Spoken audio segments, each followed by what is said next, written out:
taken there. Well, I love it. I legitimately enjoy the game a lot, and I'm fine with printing proxies mostly because like I'm never gonna purchase a $7,000 card. No. Like the creator of the game said that no card should be worth over $20. Yeah. And yet, like, yeah, exactly. This deck I have right here, I've gotten cards over the years just from nice people and stuff. Guess how much this is? I scanned every single card. Can you guess how much 100 pieces of cardboard is? God, $3,000? It's almost $300. Oh, 300. Okay, sorry. No. That's crazy though. This is almost $300 right here. Yeah. You could mug me and be set for life. Not a hint. But like, hilarious. But there's a ton of D&D cards I actually have in here. Do you recognize the name Bruno or Battlehammer? Yeah. I actually read that book series. Well, nice. Up to the part where everyone dies and then gets resurrected. Yeah. But there's also a Final Fantasy set that came out. Let me see if I can find one of the cards. There's a philosopher, a really famous philosopher. I can't remember his name right now, but he was saying something about the normal limits on philosophy are BS. That one starts doing philosophy when one takes a philosophy class or reads a philosophy text. And he's like, bullshit. And I agree with him. Look at a 2-year-old. Well, exactly. I mean, and the example he brought up was the ethics of whether or not a DM should kill an entire party off. Oh, yeah. Well, to be like, yeah, exactly. Is that contrary to the game, or is that all in the mix? I think it's all in the mix. Yeah. But that's a philosophical claim. Oh, sure, man. I recognize that character in the art. That's fucking great. I love that there's some continuity. Yeah, there's tons of stuff. I have tons of cards like this, but like the art in this is beautiful. I mean, this is just a regular land. Yeah. That's beautiful. I know, right? Thank you. But yeah, no, Those are gorgeous. It's one of the reasons why I actually play, because the art is so good. There's this one guy. I know. His art, like, it's based around like making things feel eerie. I gotta look him up again, but he's like legitimately one of my favorite artists of all time. Are you into Lovecraft at all? I actually, so what's really funny is I'm the guy that introduced people to Lovecraft. When I was in Portugal, there was this bookstore I went to. Was it your mission or vacation? No. I haven't gone on a mission yet. Yeah. But there was this What brought you to Portugal? Vacation. Lisbon? Yeah, Lisbon, that kind of area. Dude, Lisbon's amazing. I had a roommate from there. It's beautiful. Dude, there's beautiful places. I've been to 28 different countries. Man! I know, I'm very lucky. Well, are your parents diplomats or something? No. So my father used to work in the oil field. There you go, that's how it Well, actually, that's not it, though. Oh, it isn't? So, Okay. so you know how, like, credit cards get you... I'm summarizing the crap out of this, but you know how credit cards get you points and such? Sure. There are ways to make it so you maximize the amount of points you get. Yeah. So- That's like a whole gamification of Yes. of flight. Exactly. So my My friend parents... does that. Yeah. My parents have, like, literal, like... we've had like millions of these things. That's and we great. use Good them. for them. Exactly, and I've seen so much, and I You're definitely. gonna have a much more well-rounded personality in life and everything. I've definitely been very lucky. I wouldn't be the same person I am today without that travel experiences. Dude, for sure. Oh, for sure. Hey guys, I think that's probably, I don't know, I want to leave time for the stragglers. I'm a little concerned. There's some people who used to sit here who are just Gone. they just vanished. They just got That one girl with the red hair and hoovered up by the universe. yeah. There were like 6 people in my earlier class today, which usually has like 30. Yeah. It's fall break at the end of this week, so I wonder if something. Oh yeah. Watch people tack on the thing. Yeah, that's not unsmart. What's his name? Because, like, I don't know, if you don't take time off to do something, you're never Well, gonna do it. And this is what I have to announce to you guys today. Remember, this coming Wednesday is The thingy. the environmental ethics thing, Is yeah, it coming right. Wednesday? isn't it? Midnight Wednesday. 22nd, dude. Oh, that's not this Wednesday. I gotta email my 10 o'clock class to tell them it's the wrong Wednesday. Seb McKinnon, that's his name. Okay.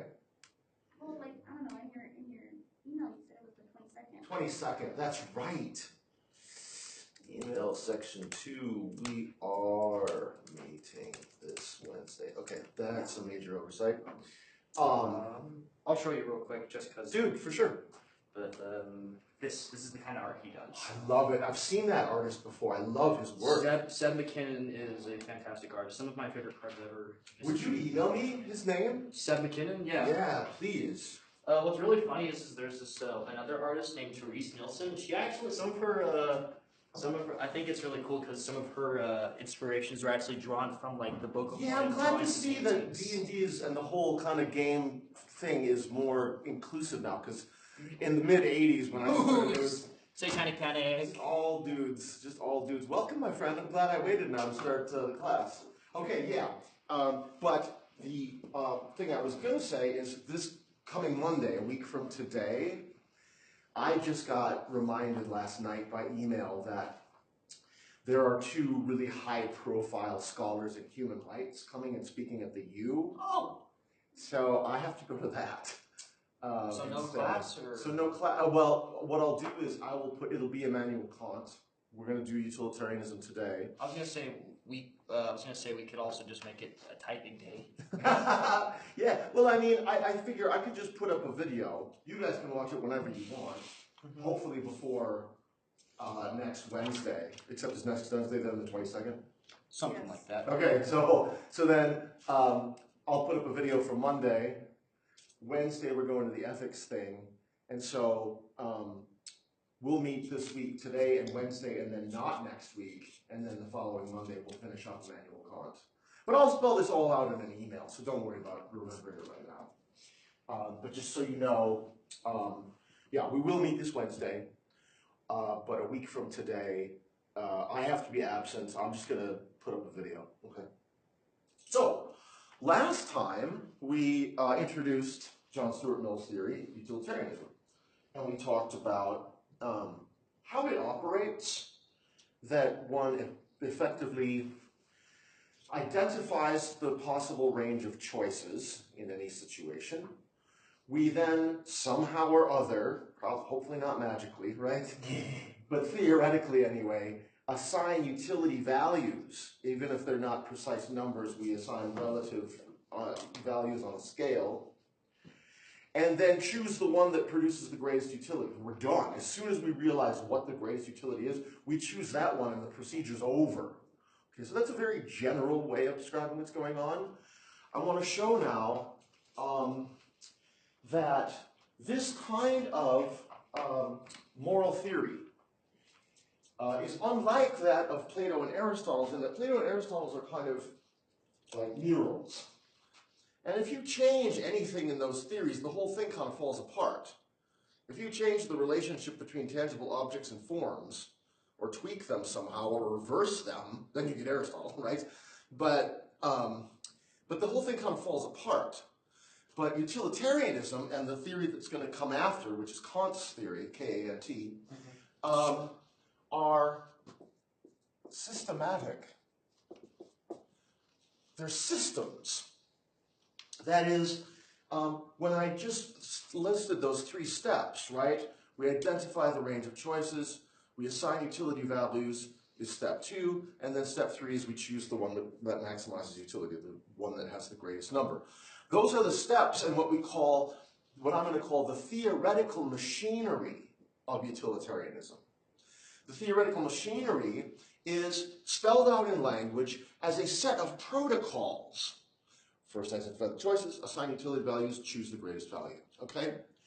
And as such, it's a system. And theories that are systematic have the feature that they're modular. By modularity, I mean that there are 3 different steps, right? You can change how those steps operate, okay, by adjusting the language. So that's what we're going to look at today. So in effect, when you have a system, what you do is you stick in a dilemma, and it goes through the machinery, right? Here's identify the choices, here's assign utility values, here's choose the greatest utility, and then out of which you put in a dilemma and you get out an answer. And if, like we're going to do today, you put in a dilemma and the answer that comes out clashes violently with what we're going to call our pre-theoretical moral commitments.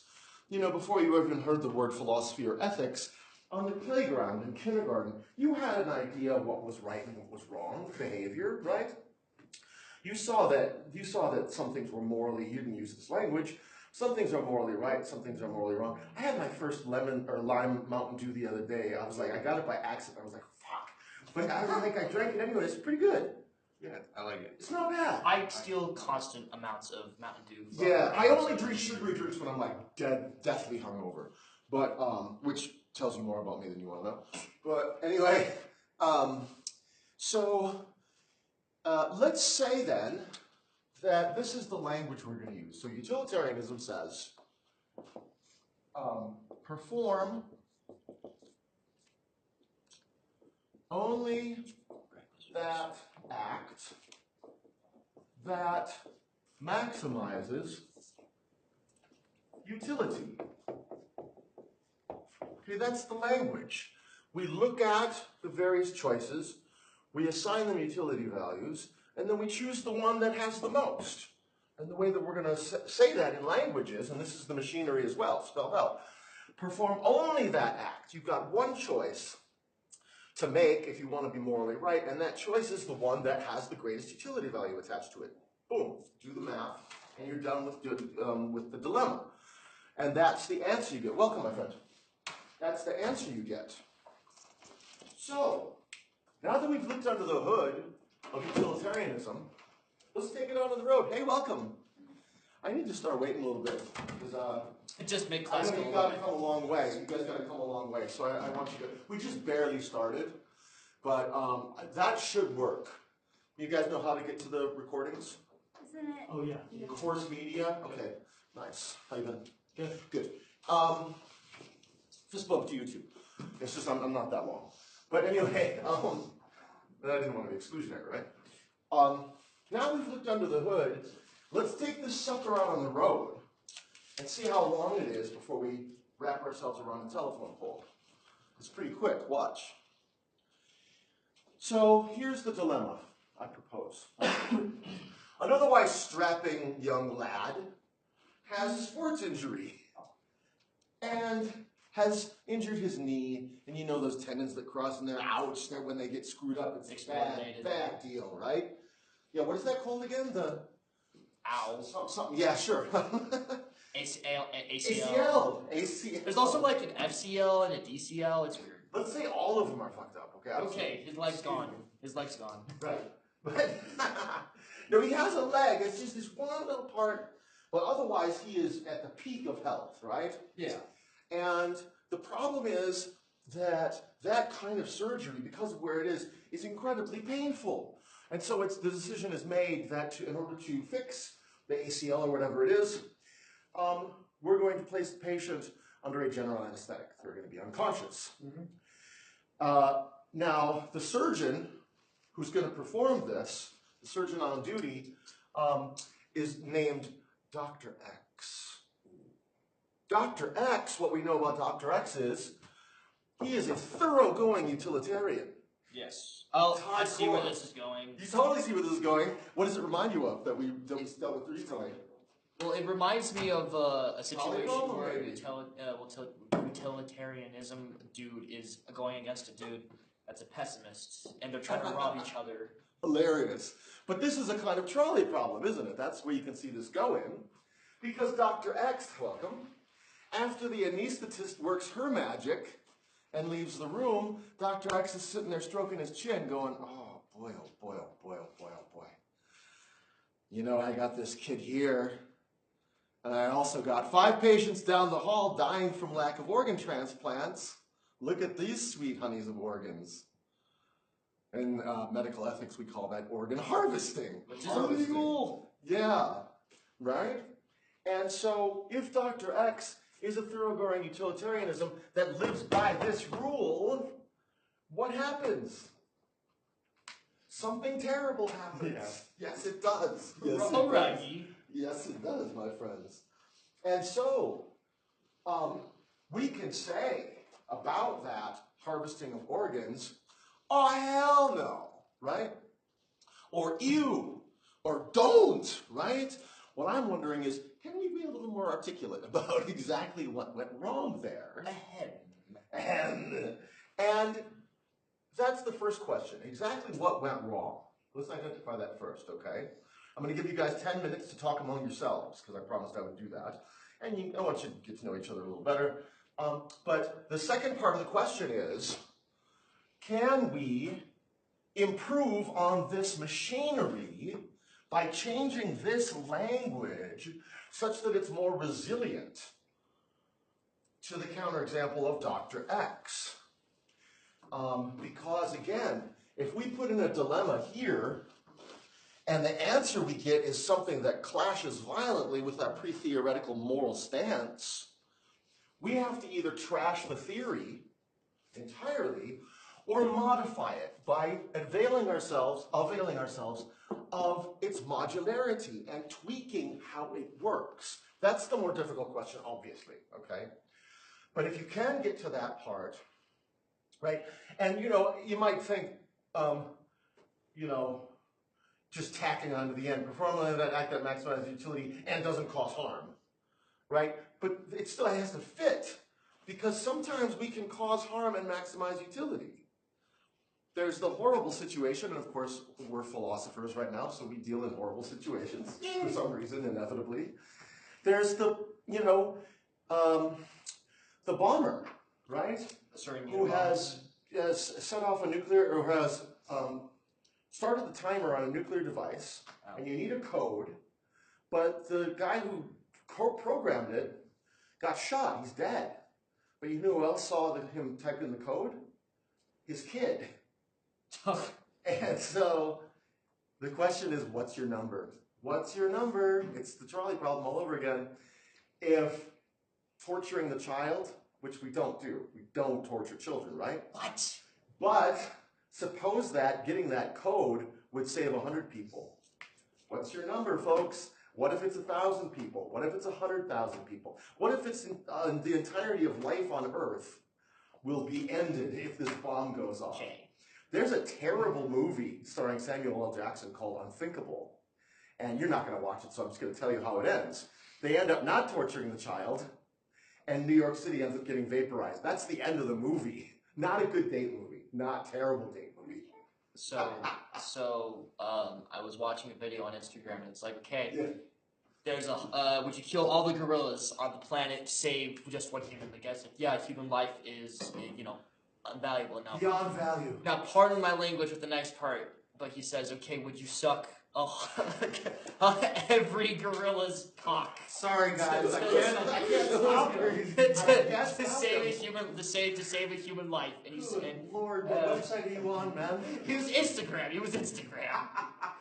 See, every here and there's just a section of time where it's making fun of philosophers. Can you send stuff to Facebook? I'm on Facebook. Yeah, you can. It's because it's connected on Meta, but like it was. If you can send me that too. I'll try. The link to that page. I want a page that does that kind of stuff because that's pretty outrageous. Yeah, no, it was outrageous, and the guy just kind of stares at me. He's like, "Good heavens!" So, do you guys understand the question? First of all, what went wrong? My question. Yeah. Not would he do it, because it's clear that he would harvest the organs. We've stipulated, right, other things being equal, that he's a thoroughgoing utilitarian, okay? And so, the first part is what went wrong, to be specific, because that'll help us answer how can we fix this. And then if you can come up with how to fix this or have a suggestion about changing the language that alters the theoretical machinery so that we get the answer that doesn't clash violently with our pre-theoretical moral convictions, do that as well, okay? But just specifying what went wrong is sufficient. Any questions before I make myself scarce? I'm just gonna go out in the hallway, so if a fire starts, just scream. I mean, something. How loudly? Yeah, 20 past, I'll be back at half past, you guys. Have fun with it, screw around a little, So, what did you think of the question? I know my answer, I just don't know how to fit it in one sentence. No, you're good. I just think my sentence was strange, and I think it was immensely funny. So, perform, He got back like 2 years ago. Maybe what's up? basically like, I don't know his last name. His name's Don. okay, so there are two types of actions. Yes. One where you have a limited resource, and you either give it to one side or another side, give it to the larger side, right? Yes. And then there's another action where you take the resources from the small group of people and then give it to the large group of people. Yes. So And that's bad. me say organ harvest bad. Me think organ harvest should not happen. Me think that if guy died, then organ harvest happen. But don't cause death of dude who has organs. Yeah. But also, if the guys are there, that means they have organs coming. Only that act. Right? So like, it just seems like the doctor might be, Perform only He's your roommate? additive. Yeah. Yeah, I met him on the mission. Do you see what I'm talking about? yeah, you So like, perform only. Really, they go the same mission. What's up? Yeah, I have no idea how to describe what I'm thinking about. You're good. Like, it's the most painful thing. You know where the bathroom is? Yeah, am I allowed to go? Do you think I was Yeah, you're allowed to go. Just call him out when he's up the hallway. Really? Did you wake up early enough to watch it? Everybody's like, what are you guys talking about that sentence? He's not after, so he's not about. Yeah, the defense is Yeah, awesome. I'll tell. So like there's consent. You barely beat him. It's like the At least we workers won. or I think it's like, lives. you have to It's not shoot people sense. back into it. It's like, It's okay, just you have numbers. potential. Yeah, that stupid leverage call in the Colts game. There has to be an And equal the balance. Chargers But game. that comes at the risk of. Yeah, honestly, like we're 2 plays away from being undefeated. There's kind of. Multiply. Yeah, except for last night we had a game. But yeah, at least yeah, we're all like yeah, Chargers won again. Sorry to we're interrupt. both won too. Okay, so there are two types of actions that you can do to distribute utility. The first action is going to be, there's a resource Yeah, that doesn't belong to anybody yet, right? It doesn't belong to a group of people. You distribute it for the maximum utility. And then there's a resource that already belongs to people. And then you take that resource from someone, and then you distribute it to the people who need it more than the people who already on it. So what you want to do is, you don't want to do the second one. You want to use utility, you want to distribute utility or resources that don't belong to anybody yet. I actually emailed him. Or needed by, like the way Really? it works, it's like they'll have This discussion. just die. Yeah, it was like it doesn't belong to anybody who's 2 alive. and 3 years old. Whereas this man is still alive. No, he cannot have his organs. Yeah, I think it's 97, 98. Have I read it? I didn't know. Not Dr. X's. I'm gonna try to see if AI is better at I think that's the book I translating wanted. everything I I said don't in want one to sentence. anyways. It kind of gives me a reason No, to. you did a pretty good job. Really? Yeah, I then mean, my it just childhood makes teams sense. were like That's like one Jake of us going in Plummer, for working like, and then now our lives. Jake Plummer, and then one of the It doesn't make sense to me, I And then we guess. had Cutler, or Jay Takes a Cutler. lot. I don't know if you remember the Jay Cutler years. Like, I'm sure there's a lot of people in the hospital now who could save Oh, really? lives, but they're. But their lives are more That than could keep us in. Like, I could understand if he's dying, yeah, but but that's not the situation. And also, you want And that playoff game against the Steelers in you Tebow do like was, at least of like that was like one of the family best members, right? moments I've had as a Broncos. Like I could Before see that, for like this my entire life, situation. they'd be pretty competitive. Well, And it's yes, not that it's But I could see this like situation almost in instead the of it's playoffs. like, oh, Yeah, this is the back, movie or part of it's like every year. There was a couple of Jake Plummer years where they. I wonder where he went, because I didn't see him out there yeah, at all. But it's not that patient, it's like for the patient. and it's not Yeah. also whether or not the patients Dude, that was so bad. That was so bad. That Seahawks loss, they really want and then that overtime loss to the Ravens. With the, like I think that's like a no-brainer to not me. quite Hail Mary, but basically Hail Mary to Jacoby Jones. I think it was Camp Bailey that could have got I it. don't know. Utilitarianism can seem But really yeah, like it's been a long time. So, anyways, So it is really Yeah. competitive. I think I had a pretty cool question, you know? Yeah, it's funny. I wish we were in the AFC with every other team.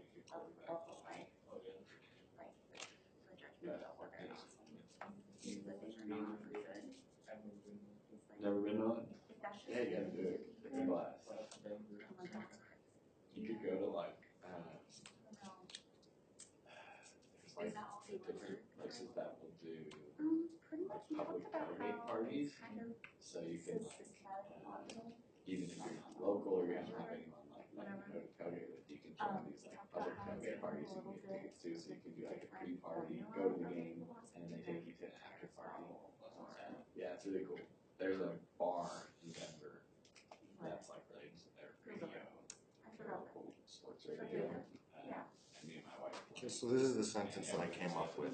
Yes. Describing to AI, you're gonna need something smarter than it. Then they take you on More a bus to the intelligent. tailgate party outside. Well, more articulate. That's what I was like. I didn't come up with the idea. Just No. Playing. What's up? What is it? Everyone's playing like cornhole This is it. and different games and stuff, and then everyone goes to the game. Act to maximize utility, distinguishing between allocating unclaimed resources toward greatest need versus reallocating those resources away from current. And it was a cool way to do it because Yeah. obviously we don't live in Denver, so we didn't have like a bunch of friends Reasonable to tailgate with, explanation. but you just like make friends with a bunch I of. think utilitarianism is actually a pretty good idea. I used to hate it because I didn't know what it was. I feel like it's It depends on how you define it and how you practice it. The Denver airport, yeah. Because like it's genuinely a good idea, right? yeah. It's just, and you have to take into account the fact that it came from a time period, like it was basically from a time period where things had gone to shit. Yeah. Right? Everything's It came from a period of time that was way worse than what we have now in America. Yeah, that's too bad. Because of like what was going on He's with waiting people with in it. shanty towns for factories. Well, I mean, the 1920s also had the creation of You're from here, is that? Whovilles. That was 1930s, I think, right? Well, it was that. You get what I'm trying to say. Yeah, I know what you're saying. I'm being. No, you're good. Denver's really cool. But yeah, No, I'm from Sacramento, so I'm Kingston. like, I don't even know what to say anymore. I don't know, man. For at least you had good teams in your history. It's just the way things were set up. Two good teams. They didn't have to be set up so bad. Yeah, And they were set up very bad. And that's what came out. That was the philosophy that came out. it was great. Yes. Yeah. No, I And so it's different than, it's basically unimaginable to today's standards. I feel like, no, I get you. Keep going, sorry. Keep going. There's an element to where like, this doesn't make sense because we're not in the same boat. Yeah, dude, that's like the King's legacy is just. But when you take into account what it was trying to solve, Yes. it makes sense to, alright, we're gonna use this to some degree. We don't have to subscribe to every part of this idea. We can just use it to some degree. We can take it into account to avoid the situation that No one happened. remembers that movie. No one remembers how good Boogie was. Sorry, I'm just looking at the price. Yeah, He was kind of. It's a beautiful art. that is, It's Sephiroth from. I'm gonna crush it. Just kidding. Yeah, I will actually strangle you, but that's my uncle's card, not mine. I'm gonna crush it. Just kidding. You will get touched. Menacing. Yeah, I'm a Celtics fan too. I remember the games by Menacing. Celtics for my grandpa. I don't know, I kinda wanna do it. That's like crazy my work. I know. The alternate art I have right there is $5. So it's not as crazy as I thought it No, would it'll be. be fun to see Jay. That was gonna be fun. I like Jay. No, nothing like that. But I'm gonna touch Yeah, it. these suck. I mean, what this thing is?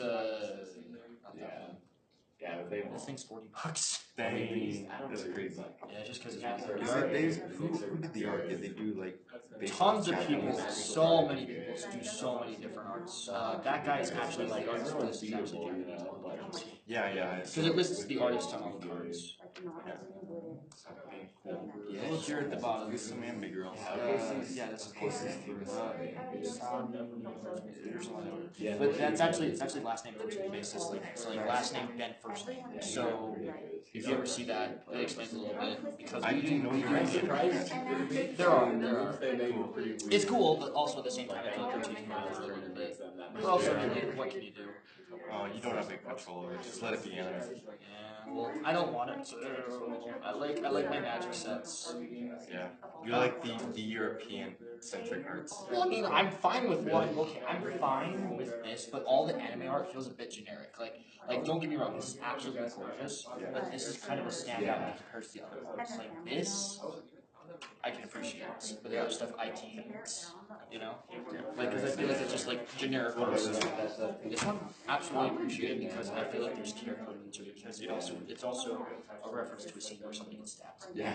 The scene of blood again. Wait, is that? That's Sephiroth. Oh yeah.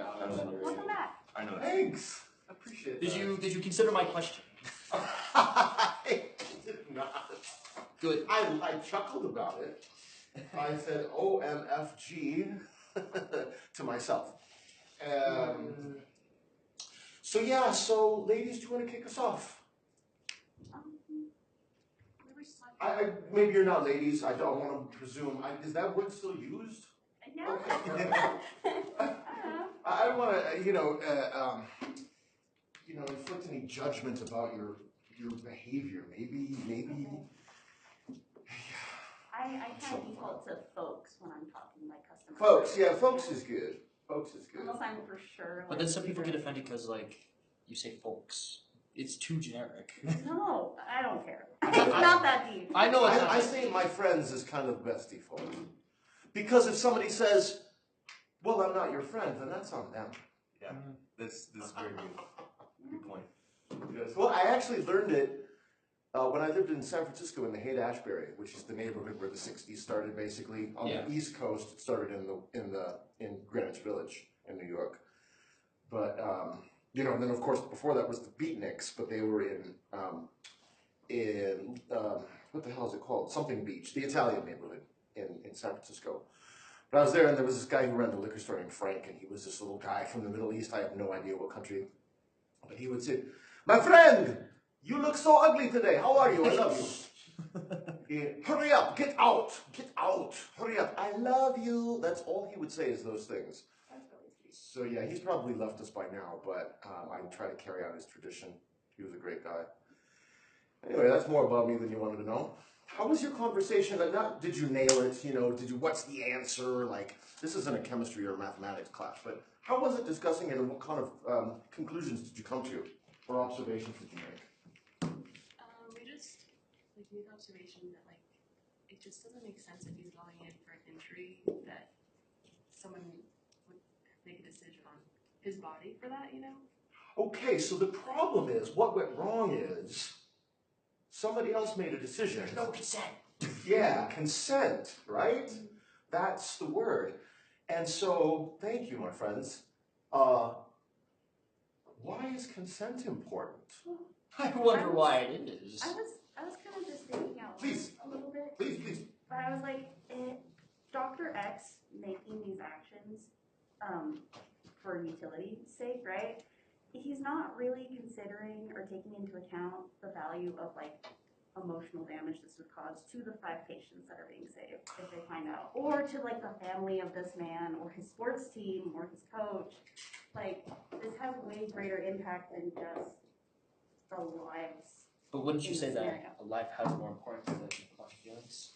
Yeah, but the So lives that's- at risk with the organ failure, they already kind of know what's going on with themselves, right? They're on a list for organ. And the families are all kind of prepared. Yeah.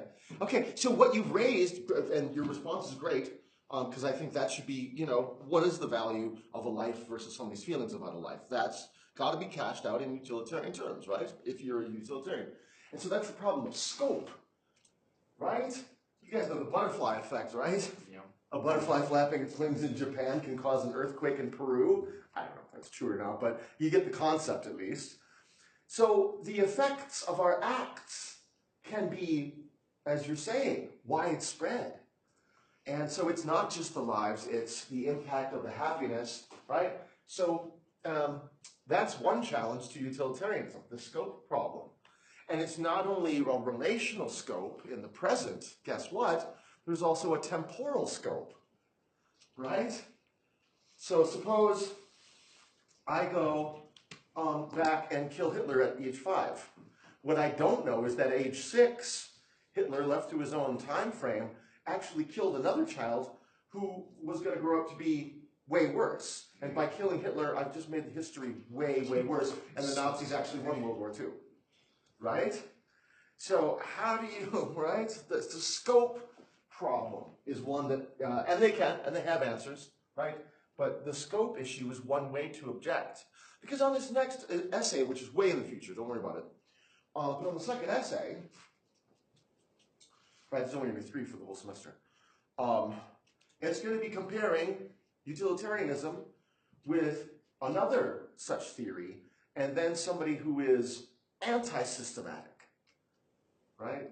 The anti-systematist is Friedrich Nietzsche. So we're going to take our time with Nietzsche because he's a tough one. And, you know, I did just bring up the Nazis, right? If you get Nietzsche wrong, that's what the Nazis did. They read what Nietzsche was saying, and we'll look at what Nietzsche said. This stuff is really good. And he's like, oh, you mean kill all the Jews? You know, if Nietzsche were around, he wasn't. He died in a while back. In 1899, right? He was he was vehemently against anti-Semitism, okay, because it existed in his time as well. But the Nazis read it and were like, oh, you mean kill all the Jews? Okay, great, dude, thanks. So we want to make sure we understand Nietzsche properly, because misunderstanding him can cause problems, World War II size problems, right? But that's a very good observation you made about the scope there. But so, why is consent important? Well, they're also another person that has feelings, emotions, and all that, blah, blah, blah, blah, blah. Yeah, what kind of concept do we have, my friend? Oh, what kind of concept, or can I say what was thinking? Please, just whatever you're thinking right now. So, everybody has the same access to the same brain information, right? Yes. Ideally. Yes. In a healthy brain, right? Other things being equal. Yeah, we're basically equal agents inside the world. We're equal as agents, yeah. Yeah, in as much as you have the rational capacity to choose, you can be held accountable for your actions, and as such are treated as a moral agent. Yeah. And nobody's more of a moral agent than somebody else. Yeah. Right? So We would say that a 5-year-old doesn't have moral agency yet because they haven't developed to the point to be rational the way that you and I can be. Yeah. Please. See, so if we're all moral agents, then you have to think of something incorrectly in order to come to the conclusion that you can make decisions for other people and their choices don't matter. Good. What term do we have for that? Consent is important. We're all moral agents, and so we have, it's an R word. Responsibility. No. Very closely associated with responsibilities. Single syllable. I would be Right. worried. Right. Okay, I was gonna say there's a couple of R words in regards to consent. Yeah, the one that Kyle uses, right, from South Park. Yeah. Yes. Now we're going to talk about rights in a technical way near the end of the semester. But for now, we can just use our colloquial understanding, right? Our pre-theoretical understanding. Rights. The idea that there's just certain things you can't do to people, right? That if you're going to mess with somebody's bodily integrity, right, that you need their consent because they have a right to bodily integrity. Now, I can say, hey, I have cancer right here.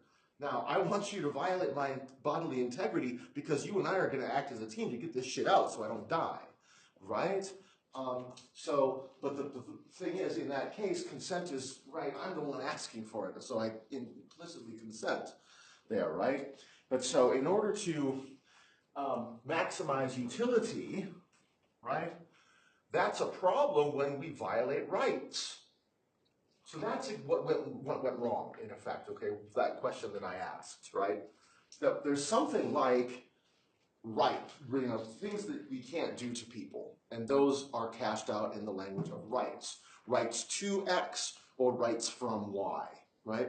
Rights to minimal subsistence or rights from being summarily decapitated because I'm not blonde enough, right? Right? And so what gets us into that trouble? Remember the pies that we were slicing up? That's really what's called technically the distribution of utility, right? And which distribution is going to be the one that maximizes utility, okay? So to do that, to make the pie, right, we perform what's called,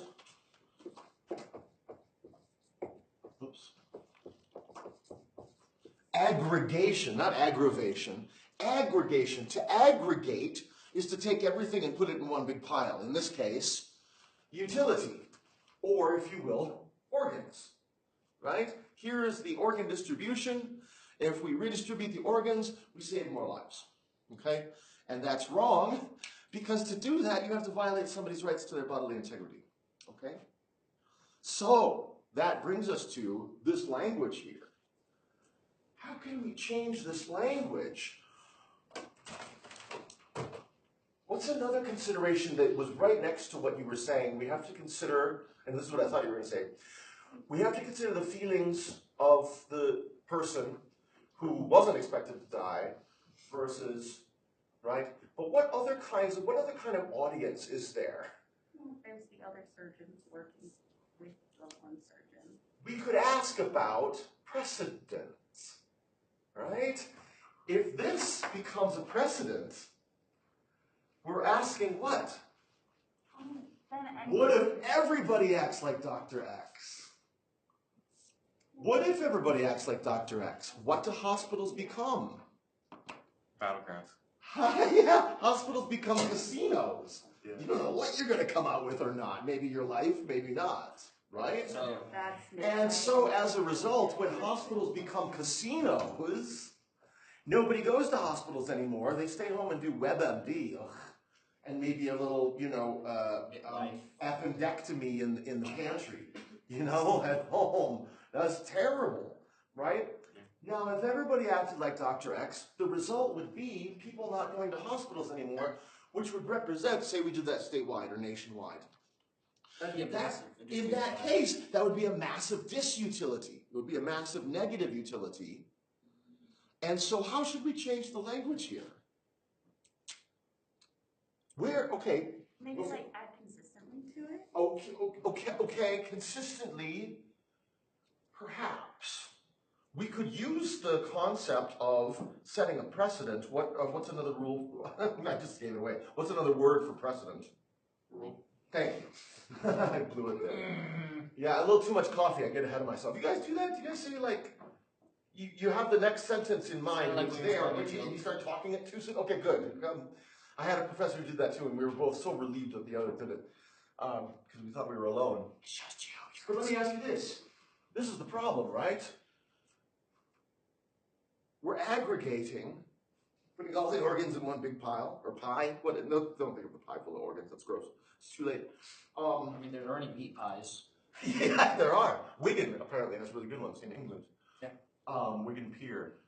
Anyways. We're aggregating at the level of the act. That's the machinery we want to get at. So that we're not aggregating at the level of the act.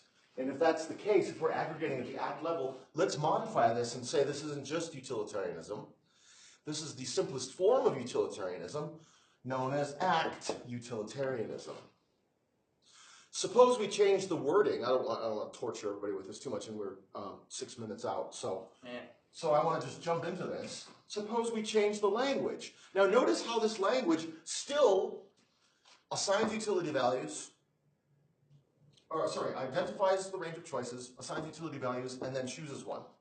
But it doesn't have to do it at the act level. Suppose we say act only according to, and this is where your consistency comes in, to that rule that maximizes utility. If we change it to that, act only according to that rule that maximizes utility, we're then aggregating at the rule level. See? And that's, that's where we get the counterfactual that, hospitals become casinos, and that's a massive disutility, so we don't harvest the organs because of the precedent it would set, and we're consistent about it, and we get the right answer, which is don't harvest. So if this is act utilitarianism, what do you think this should be called? Rule. There you go. Thank you, my friend. Rule utilitarianism. So we can avail ourselves of the modularity of this system we call utilitarianism to change where we aggregate. We change the scope of where we're aggregating. We're saying, what if everybody did that, right? And looking at behavior that way rather than just in this isolated situation. And so we modify act utilitarianism. We modify the scope of our aggregation to the rule level from the act level, and thereby rescue utilitarianism, right? Maybe, maybe not. That's up to you guys to decide.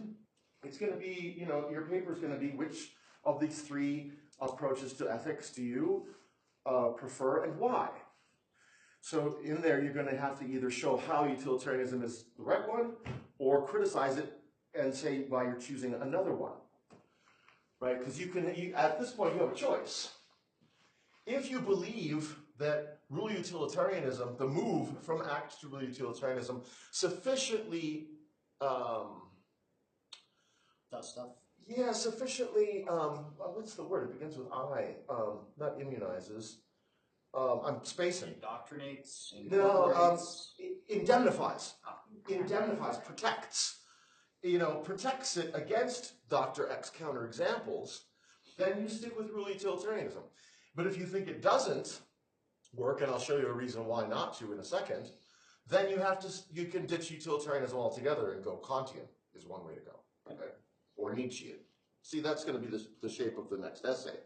But let me point something out, and you can decide in your paper whether or not this is a sufficient problem to worry about it, or if this can be dealt with as well. When you move from act to rule utilitarianism, what's something that we know about rules? For every rule, there is an exception. Thank you, brother. For every rule, there's an exception.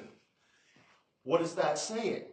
If there's an exception, that means that in certain cases, we want to maximize utility. It's okay to maximize utility by going against the rule. The torturing the kid to save half the planet, right? What's your number? What's your number? That's the question, right? Okay. But if we're going to, and we should, we think that we're pretty committed to the idea that for every rule, rules aren't that great, life is messy, and for every rule there's an exception. How do we carve out those exceptions? We go back to the act utilitarian level. And so that's what's called extensional equivalence. This is a chapter in my dissertation. Extensional equivalence is just saying that when we try to correct this and make rule utilitarianism, in order to account for exceptions to rules, rule utilitarianism collapses back into act utilitarianism when we try to carve out exceptions. Does that make sense? That's kind of a lot of polysyllabic words. My friend. Oh, I'm not ready. Oh, okay. Does that make sense? Do I need to go through that again for anyone? Okay, so you see the fix, how utilitarianism works, the fix we applied, and now you can decide whether or not that fix is sufficient. Okay, so now we're going to be talking about utilitarianism more, of course, comparatively with the other approaches, but for now, that's everything I'm going to ask you to be accountable for utilitarianism, okay? So now you've got it all, you can check your notes, read them top to bottom, and kind of have it. And if there's any gaps in there, or anything that doesn't seem to fit together, you just ask me, email me, or in class, or we can throw up your hand in class and we can talk about it. But that's John Stuart Mill, guys. On Wednesday, we'll start talking about Herr Immanuel Kant, Professor, Dr. Immanuel Kant, the German. We're going to jump back 100 years to Germany. Any questions before we adjourn? Great, thanks for showing up today, you guys. Hey. Do you really like utilitarianism or parts of it? If you ever have insomnia, my dissertation is an excellent cure for it, but I defend a particular stripe of rule utilitarianism called indirect utilitarianism. I can send you the chapter. Oh, I'd like that. Yeah, just email me and I'll send it to you. Yeah, thanks for your curiosity. Hi. I forgot when our first essay was due. Wednesday.